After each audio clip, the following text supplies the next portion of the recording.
कर्मण्येवाधिकारस्ते मा फलेषु कदाचन मा कर्मफलहेतुर्भो मा ते संगोऽस्त्वविकर्मणि।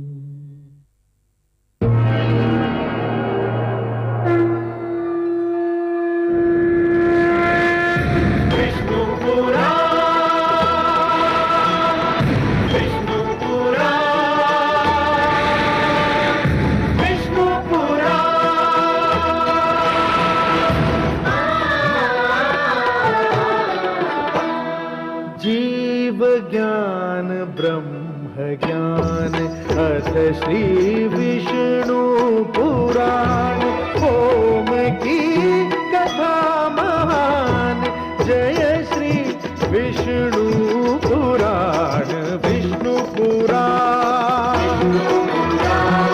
विष्णु पुराण विष्णु पुराण प्रगटे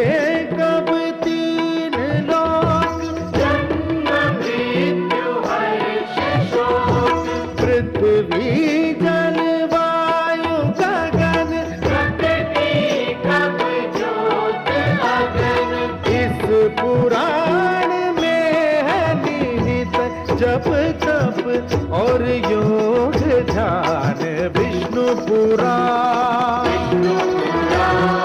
विष्णु पुराण विष्णु पुराण। मैं मां हूं, धरती मां। सत्य के विरुद्ध षड्यंत्र रचकर कोई सत्य का अंत नहीं कर सकता। हार असत्य की ही होती है। विधान है कि जो दूसरों का बुरा करने चलता है स्वयं उसी का बुरा हो जाता है। संसार की कोई शक्ति ईश्वर की शक्ति से टक्कर नहीं ले सकती। मैंने ये भी देखा और ये भी देखा कि ईश्वर पर अडिग विश्वास रखने वाला कितना उदार होता है कि अपना बुरा चाहने वालों को भी क्षमा कर सकता है। सिंहिका के कहने पर आह्लाद ने प्रहलाद को मारना चाहा, परंतु मृत्यु ने स्वयं आह्लाद को दबोच लिया। और ये देखकर तो स्वयं मेरी आंखें भीग गईं कि प्रहलाद ने भगवान श्री विष्णु के समक्ष हाथ पसारकर आह्लाद के जीवन की भीख मांगी और भगवान ने सदा की भांति इस बार भी प्रहलाद की विनती सुन ली। सिंहिका आह्लाद की मृत्यु का समाचार सुनकर पथरा गई। देखना यह है कि आह्लाद को जीवित पाकर उसके मन का मैल धुलता है कि नहीं। देखा कमल नयन, जब मेरे पुत्र को मारने की योजना बना रही थी तो तनिक भी दया नहीं आई थी उसके नेत्रों में, और अब अपने पुत्र की मृत्यु का समाचार है तो कैसा विलाप कर रही है। यही तो विधि का विधान है महादेवी। जो दूसरे को दुख देकर हंसता है, होनी उसे दुख देकर 100 बार रुलाती है। इसलिए दूसरों को दुख देने से पहले इतना अवश्य सोच लेना चाहिए कि यदि इसी दुख का वज्र अपने सिर पर गिरे तो क्या होगा। महादेवी, जिस प्रकार बिच्छू को यह ज्ञान नहीं होता कि उसका डंक केवल किसी और को नहीं स्वयं उसे भी चुभ सकता है, उसी प्रकार एक दुष्कर्मी को भी यह ज्ञान नहीं होता कि उसका दुष्कर्म स्वयं उसे भी हानि पहुंचा सकता है। परंतु महादेवी, सिंहिका तो अभी इस बात से अनजान है कि आह्लाद जीवित है। जान लेगी तो भी कौन सा प्यार उड़ेल देगी मेरे पुत्र पर। सुना नहीं आपने, अग्निदेव की सौगंध खाकर कह रही है कि मेरे पुत्र प्रहलाद को भस्म करके ही दम लेगी। कहने में क्या जाता है महादेवी, कहा तो उसने ये भी था कि सर्पकुंड के नाग प्रहलाद की मृत्यु का कारण बनेंगे, पर परिणाम क्या हुआ। परंतु हे कमल नयन, मेरी समझ में नहीं आता कि अग्निदेव को सिंहिका को ऐसा वरदान देने की क्या आवश्यकता थी। महादेवी, अग्निदेव तो यह भली भांति जानते हैं कि भोले शंकर ने जो दैत्य गुरु शुक्राचार्य को वरदान दिया था उसका परिणाम क्या हुआ। अग्निदेव ये भी देख ही रहे होंगे कि आदि प्रजापति ब्रह्मा ने जो वरदान हिरण्यकशिपु को दिया उसका क्या परिणाम हो रहा है। यदि ये सब जानकर भी उन्होंने वरदान दिया है तो अवश्य ही कुछ सोच समझकर ही दिया होगा ना। आप तो बस आगे का घटनाक्रम देखकर आनंद लीजिए।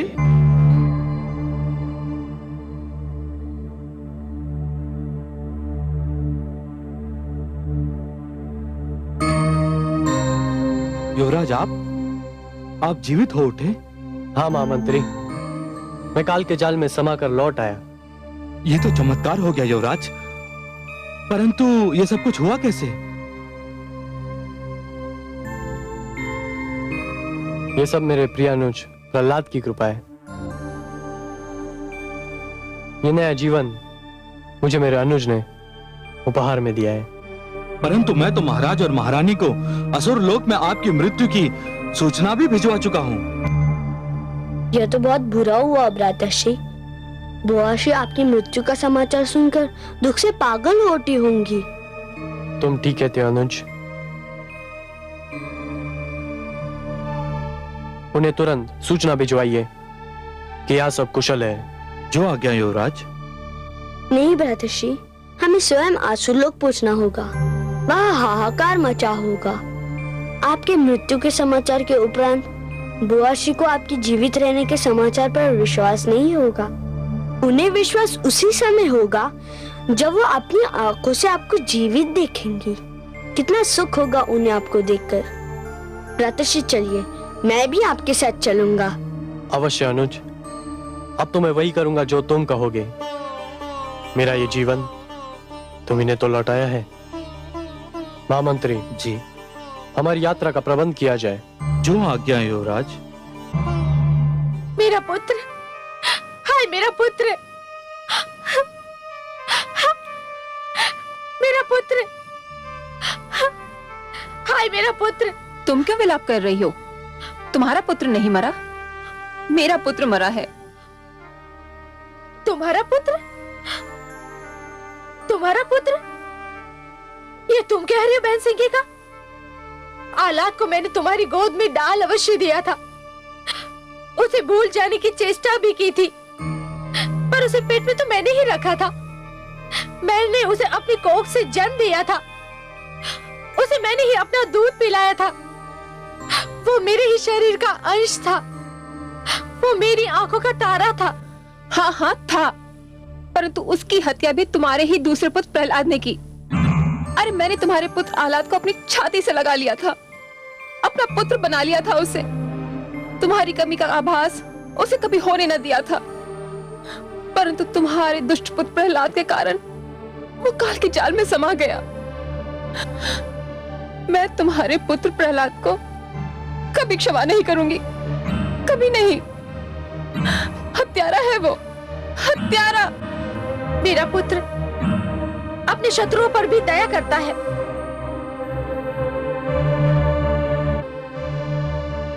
अपने बैरियों का भी आदर करता है। वह कैसे अपने भाई का हत्यारा हो सकता है? पर वो हत्यारा है महारानी, हत्यारा है वो। उसी ने आलाद की हत्या की है। हाँ हाँ, उसी ने आलाद की हत्या की है। मैं प्रहलाद का सर्वनाश कर दूंगी, मार डालूंगी मैं उसे। मैं उसके शरीर को जलाकर भस्म कर दूंगी। नहीं माते, माते इधर देखो, मैं जीवित हूँ। पुत्र, पुत्र,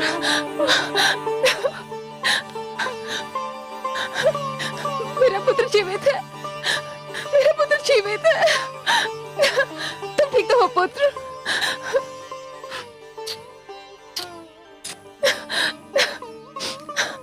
महाराज देखिए, मेरा पुत्र जीवित है, जीवित है मेरा पुत्र।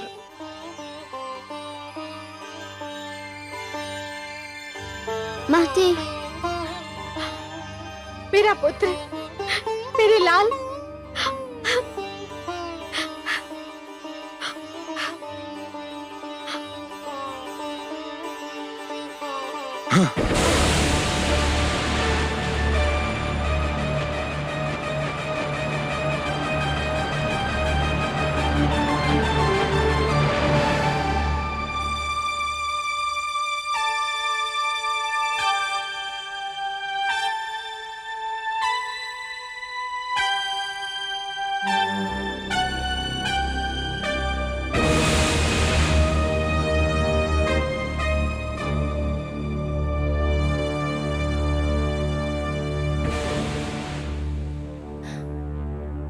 है मुझसे दुष्ट? ये आप क्या कह रही है माताश्री? मेरे प्रिय अनुज प्रहलाद ने तो मुझे जीवन दान दिया है। मैं तो केवल आपको अपने जीवित रहने का समाचार भिजवा रहा था, पर अनुज प्रहलाद ने अनुरोध किया कि मैं स्वयं चलूं और एक माता अपने पुत्र को जीवित देख ले। आप इसे झिड़क रही हैं? यह तो पुरस्कार का अधिकारी है। आपने मेरे अनुज को कुछ भी कहा तो मुझे बहुत दुख होगा माताश्री, बहुत दुख होगा।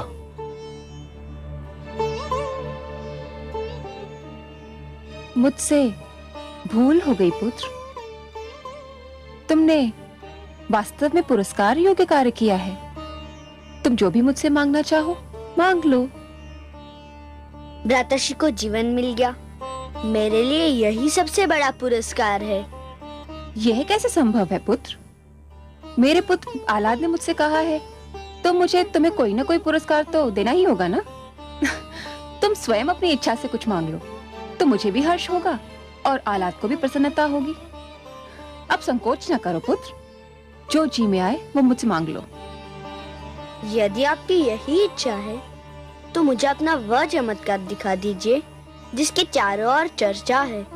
अग्निदेव ने आपको जो वरदान दिया है, मैं अपनी आंखों से उसका प्रदर्शन देखना चाहता हूँ। कितनी सुंदर बातें करते हो तुम पुत्र। तुम वास्तव में बहुत ही भले और भोले बालक हो। तुम मुझसे कुछ भी मांग सकते थे, परंतु तुम्हारे मन में किसी भी वस्तु का लोभ नहीं। कितनी सुंदर इच्छा व्यक्त की है तुमने।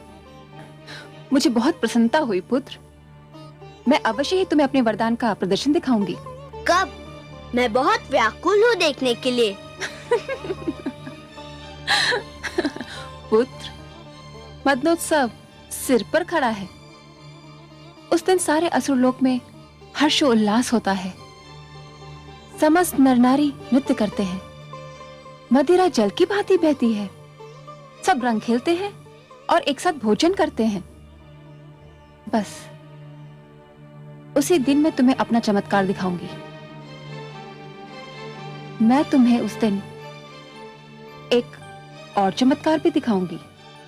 क्या बुआ श्री? उस दिन एक ऐसा अनुपम दृश्य दिखाई देगा जिसे संसार कभी भुला ना पाएगा।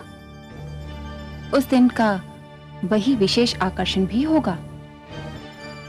मदनोत्सव की रात्रि मैं तुम्हें साथ लेकर अग्नि में प्रवेश करूंगी।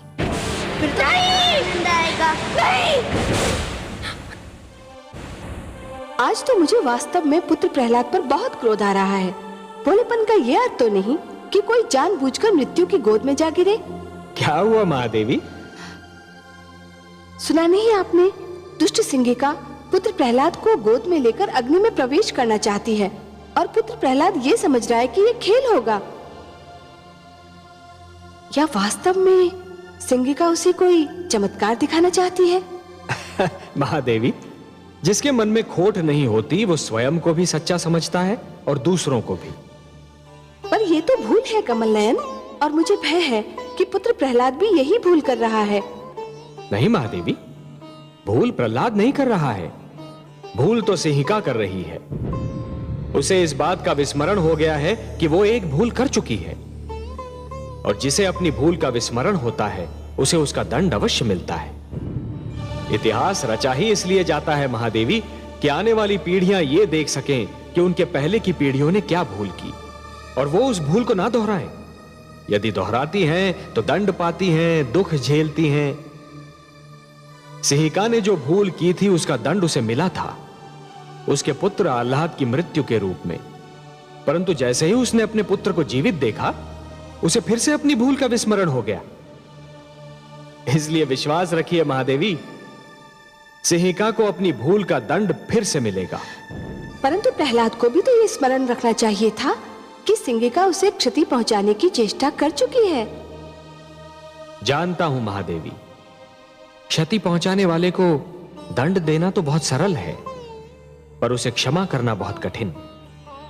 और जो क्षति पहुंचाने वाले को क्षमा कर सकता है वो तो पूजनीय है, महान है। आपको तो अपने पुत्र पर गर्व होना चाहिए महादेवी कि उसका हृदय इतना विशाल है। मैं जानती हूँ कि मेरे पुत्र प्रहलाद का हृदय विशाल है, उसके विचार सुंदर हैं और वो किसी को भी क्षति नहीं पहुंचाना चाहता। फिर भी सब उसके पीछे पड़े हैं, इसीलिए तो मैं चिंतित हो उठती हूँ। उसके पास सिवाय कयाधु के है कौन? आपका आशीर्वाद है महादेवी, आपका आशीर्वाद। और जिसके साथ आप जैसी जगन माता का आशीर्वाद हो, उसे किसी से क्या भय हो सकता है? महादेवी, मैं तो आपको कई बार बता चुका हूं कि आपका आशीर्वाद ही प्रहलाद की सर्वाधिक महान शक्ति है।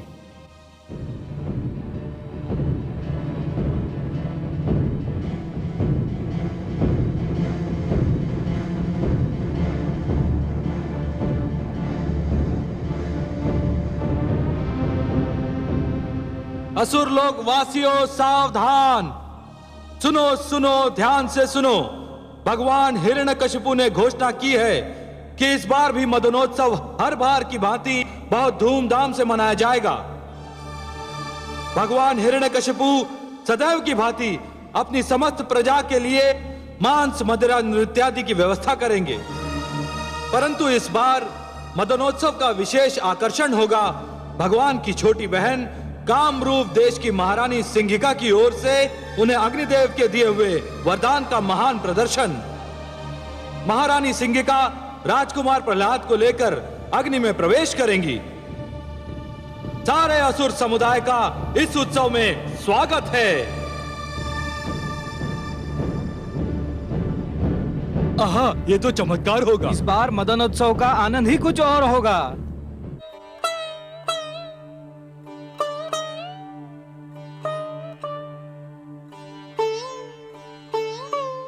ये कैसा उत्सव है कमल नयन? मांस, मदिरा, हुड़दंग, क्या इसे उत्सव कहते हैं?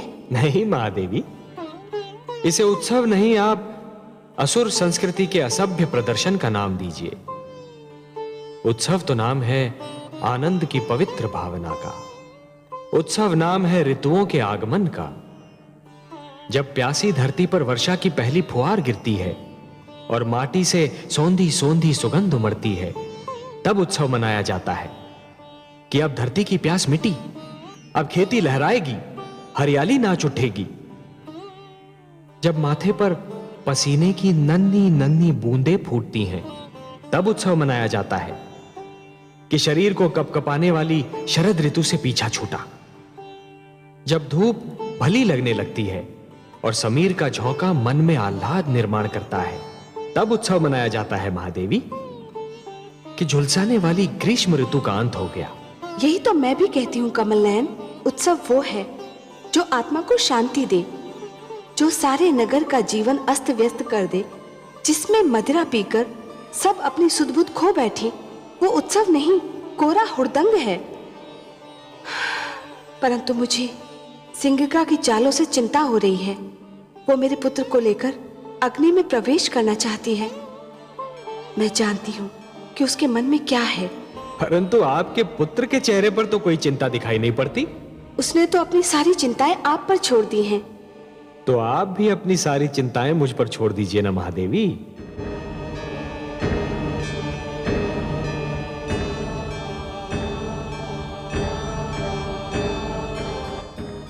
क्या हुआ भाभी श्री? मुझे बहुत चिंता हो रही है सिंघिका। किस बात की चिंता? तुम मेरे पुत्र को लेकर अग्नि में प्रवेश करोगी? तो क्या हुआ? मैं तो अग्नि में पहले भी प्रवेश कर चुकी हूँ और आप देख चुकी हैं कि अग्नि की लपटें मेरे शरीर को छू भी न सकी। तुम्हारी बात और है। अग्निदेव ने तुम्हें वरदान दिया है, फिर तब तुमने अकेले ही अग्नि में प्रवेश किया था। इस बार मेरा पुत्र प्रहलाद भी तुम्हारे साथ होगा। तो क्या हुआ? अग्निदेव ने तुम्हें वरदान दिया है, मेरे पुत्र को तो नहीं। अरे भाभी श्री, जब अग्नि मुझे नहीं छू सकेगी तो जो मेरे साथ होगा उसे कैसे छू सकेगी? उसे कुछ नहीं होगा। तुम अकारण ही चिंता कर रही हो। तुमसे अधिक साहसी तो तुम्हारा पुत्र है, उसे तो कोई चिंता नहीं।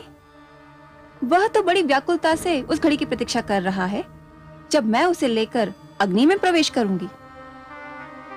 वो तो बच्चा है, वो बेचारा क्या जाने। वो उत्सुक है कि जो अवसर मृत्यु के पश्चात आता है उसे जीते जी देखने को मिल जाएगा। तुम उसकी चिंता छोड़ दो और जो होगा स्वयं अपनी आंखों से देख लेना। नहीं, मैं नहीं देख सकूंगी। अपने पुत्र को अग्नि में प्रवेश करते हुए देखना मेरे वश की बात नहीं। मैं वहां नहीं आऊंगी। तुम्हारी इच्छा। अच्छा, मुझे तैयारी करनी है, मैं चलती हूँ।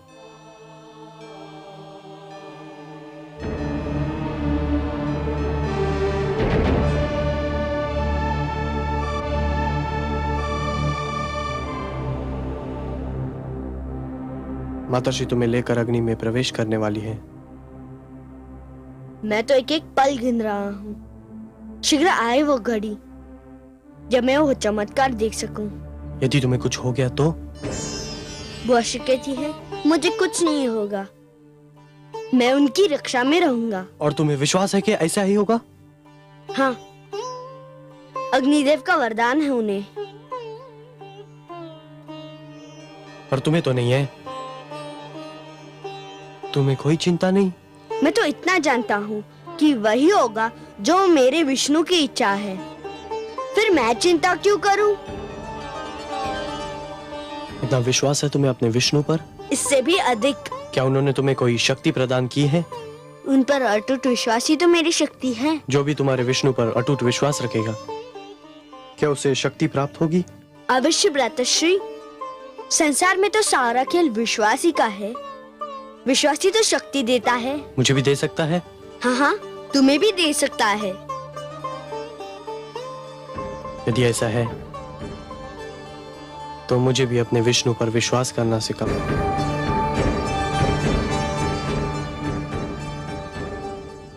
पुत्र प्रहलाद, तुम तैयार हो? हाँ बुआश्री, मैं कब से तैयार खड़ा हूँ। चलिए। चलो पुत्र। किंतु तुम्हारी माताश्री तो आ ही नहीं रही। क्यों? उन्हें भय लग रहा है। भय? किस बात का भय? उन्हें अग्निदेव के वरदान पर विश्वास नहीं है? मैंने भी उनसे यही कहा, किंतु उनका ये भय दूर ही नहीं हो रहा। मैं उनके पास जाऊंगा, मैं उन्हें लेकर ही आऊंगा। हमारी बात बीच में रहेगी भ्रातश्री। मैं उस शक्ति के विषय में इस प्रदर्शनी के बाद ही बताऊंगा। अच्छा अनुज।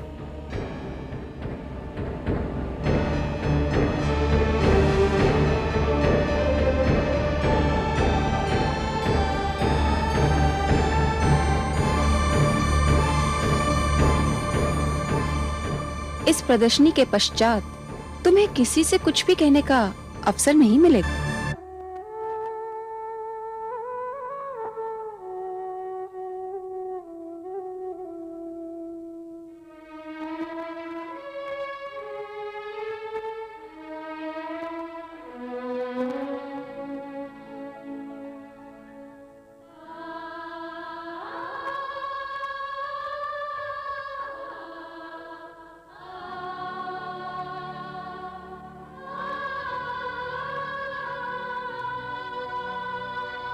माते, माते,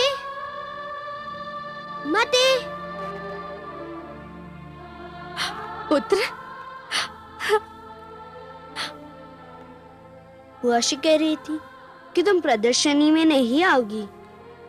हाँ पुत्र, वो सत्य कह रही थी। परंतु क्यों? मुझे बहुत भय लग रहा है। भय? तुम एक साहसी पुत्र की साहसी माता हो ना? केवल माता हो पुत्र, और कौन माता अपने पुत्र को आग की लपटों में घिरा देखेगी? और तू भी तो मूर्ख है। तेरी जिस बुआ ने तुझे सर्पकुंड भेजकर मरवाना चाहा था, उस पर फिर विश्वास कर लिया तूने? मुझे बुआश्री पर नहीं, अपने वासुदेव पर विश्वास है। आप क्यों नहीं मेरे विष्णु पर विश्वास करती? करती हूँ पुत्र, करना चाहती हूँ। मैं ये भी जानती हूँ कि तुम्हारे जीवन पर अब तक जितने प्रहार हुए, उन सब से तुम बच निकले। परंतु पुत्र, तुम्हारे विरोधी बहुत ही शक्तिशाली हैं। मेरे विष्णु उनसे अधिक शक्तिशाली हैं। वह सदैव मेरी रक्षा करेंगे। पुत्र, ममता की भावना को तुम नहीं समझ सकते।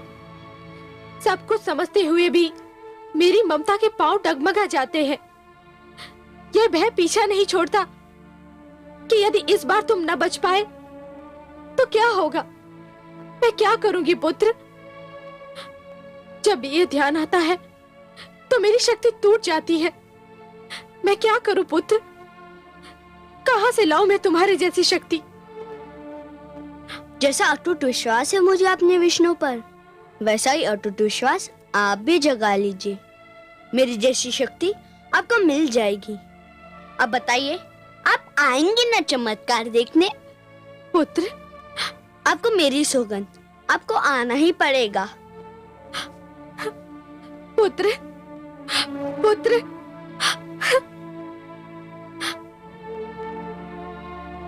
घातक, अत्यंत घातक। वो दुष्ट प्रहलाद दिन प्रतिदिन मेरे लिए घातक होता जा रहा है सिंगिका। आज तो मुझे भी विश्वास हो गया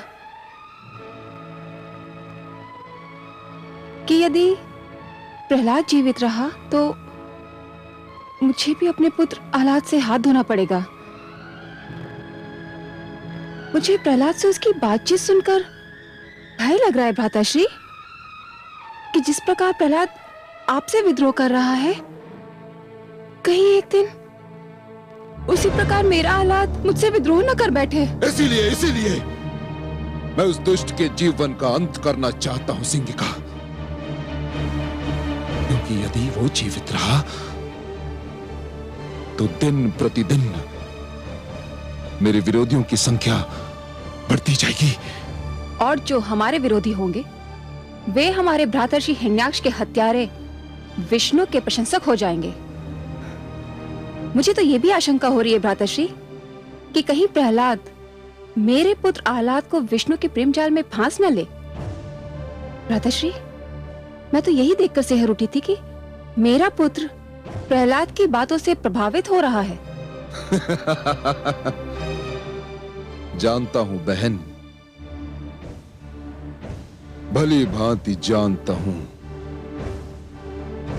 उस दुष्ट की वाणी बहुत सुंदर है। वो अपनी मीठी मीठी बातों से किसी को भी बहका सकता है। इसीलिए उसका अंत आवश्यक है। इसीलिए उसका अंत अत्यंत आवश्यक है। मैं आपसे सहमत हूं भ्राताश्री। विश्वास कीजिए, अग्नि के इस खेल से वो जीवित बाहर नहीं आएगा। मेरी शुभकामनाएं तुम्हारे साथ है सिंगिका, किंतु यदि वो जीवित रहा तो मेरा जीवन संकट में पड़ जाएगा। ऐसा नहीं होगा भ्राताश्री, मैं ऐसा होने नहीं दूंगी।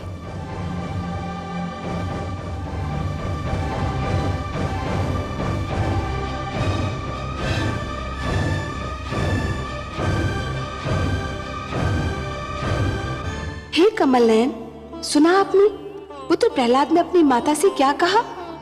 वो कह रहा है कि भक्ति की भावना ही सबसे श्रेष्ठ है, ममता की भावना उसके आगे कुछ भी नहीं। कुछ बहुत अनुचित बात तो नहीं कर रहा आपका पुत्र महादेवी। आप तो इस सत्य से भलीभांति परिचित हैं कि सृष्टि में ईश्वर के अस्तित्व के अतिरिक्त बाकी सब कुछ माया है। मोह माया में फंसना अर्थात अपने जीवन के लक्ष्य को भूलने के समान है।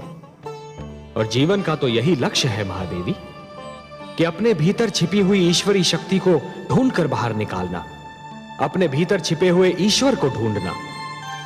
मोह तो भ्रमित करता है महादेवी और फिर भटकाता है। फिर वो मोह चाहे धन का हो या संतान का। परंतु हे दया सागर, माता और पुत्र का स्नेह तो आपकी दी हुई सुंदर देन है। अवश्य है महादेवी, परंतु कोई भी स्नेह अधिक महान नहीं होता। जीवन का तो वास्तविक उद्देश्य ही है कि ईश्वर के प्रेम में अहम को भूल जाना, क्योंकि ईश्वर से प्रेम हर प्रेम का स्रोत होता है।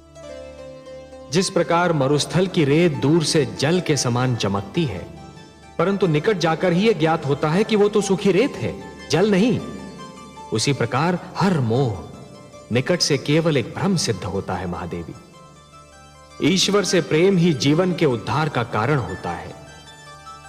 आपका पुत्र कयाधु की ममता से अपना मुंह नहीं मोड़ रहा महादेवी, वो तो केवल ममता की धारा को भक्ति की ओर मोड़ने का प्रयास कर रहा है, क्योंकि वो जानता है कि भक्ति में ही शक्ति होती है। लीजिए, आपके पुत्र की परीक्षा की घड़ी आ गई।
महारानी सिंगिका पधार रही हैं।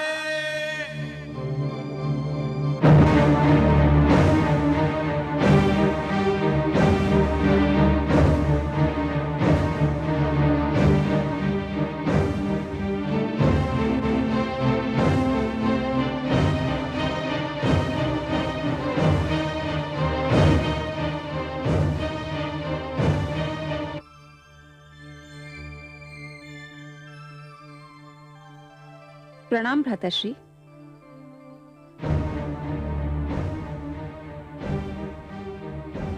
कहाँ है वो दुष्ट, मेरा बैरी, मेरा विरोधी?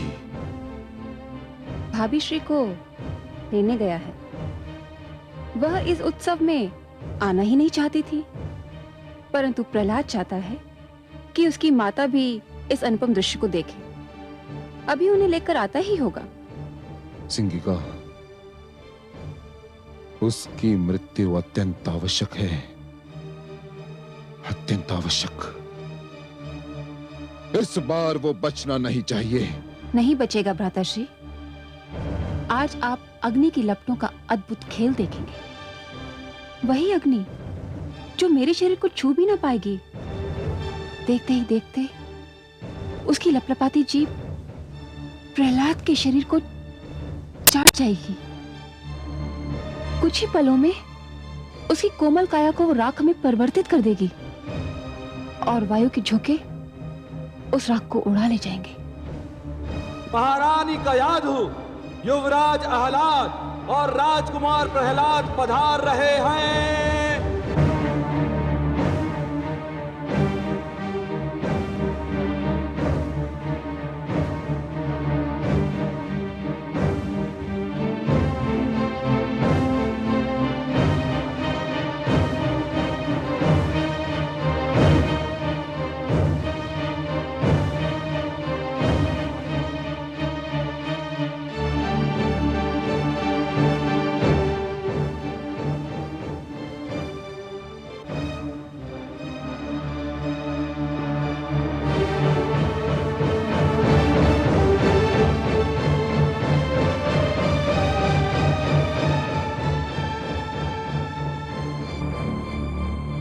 माते, मैं आपके चरण छूकर संसार के मातृत्व के चरण छू रहा हूँ। संसार की सारी माताएं पूज्य है, मुझे आशीर्वाद दीजिए माते। आयुष्मान भव पुत्र, आयुष्मान भव। चिरंजीवी भव पुत्र। चलो पुत्र।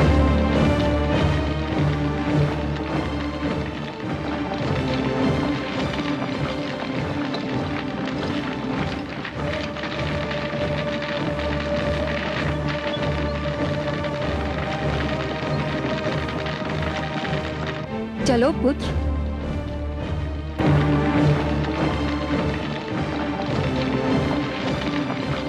वो घड़ी आ ही गई पुत्र, जिसकी तुम बड़ी उत्सुकता से प्रतीक्षा कर रहे थे। मेरे भी जीवन की अनमोल घड़ी, तुम्हारे जीवन की अद्भुत घड़ी पुत्र। जो भी इस चमत्कार को देखेगा भूल नहीं पाएगा, और जो भी इस चमत्कार की चर्चा सुनेगा सिहर उठेगा। रहते महाप्रलय तक आज की इस प्रदर्शनी की चर्चा रहेगी। चलो पुत्र।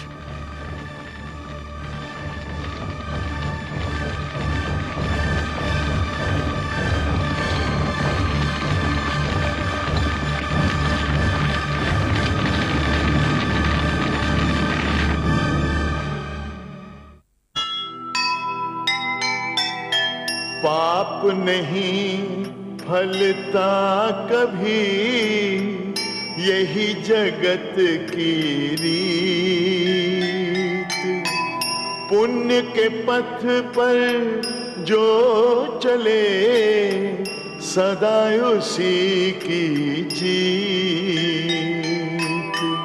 जिसके मन ईश्वर बसे, आँच न उस पर आए। जग बैरी हो जाए पर उसको मार न पाए,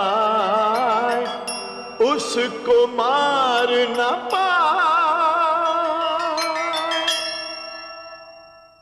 जो सुनेगा ये पुराण पाएगा सुख और ज्ञान, पाएगा सुख और ज्ञान।